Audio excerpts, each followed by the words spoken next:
The Montagu-Chelmsford Reforms, 1919.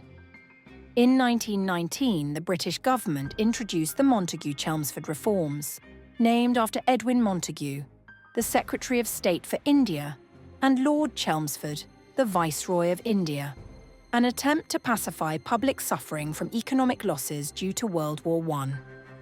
The reforms were introduced for several reasons. Indians had contributed significantly to Britain's war effort, both in terms of manpower and resources. The reforms were intended as a gesture of gratitude. The growing unrest due to high inflation and economic condition of the country highlighted the need for political reforms to pacify the population. Preventing revolutionary movements. Britain aimed to provide limited self-governance to appease moderates and isolate extremists within the Indian independence movement. The Indian National Congress and other political groups were increasingly vocal in demanding greater representation and autonomy. The Montagu-Chelmsford Reforms introduced several significant changes. Diarchy in provinces. Diarchy means double government. In this system, some ministries were shared with the Indians.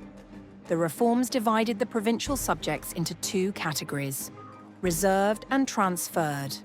Reserved subjects, controlled by British officials, including law and order, police, and finance. Transferred subjects, managed by Indian ministers, including education, public health, and agriculture. This system aimed to introduce Indians to self-governance while retaining British control over critical areas. Bicameral legislature. The reforms established a bicameral legislature at the centre, consisting of the Council of State and the Legislative Assembly. A bicameral legislature refers to a legislative body that consists of two separate chambers or houses: lower house the Parliament, which discusses new laws, and the upper house the Senate, which approves the laws suggested by the Parliament. Indians were allowed to elect some members, but the British retained significant influence. Voting reforms and their limitations.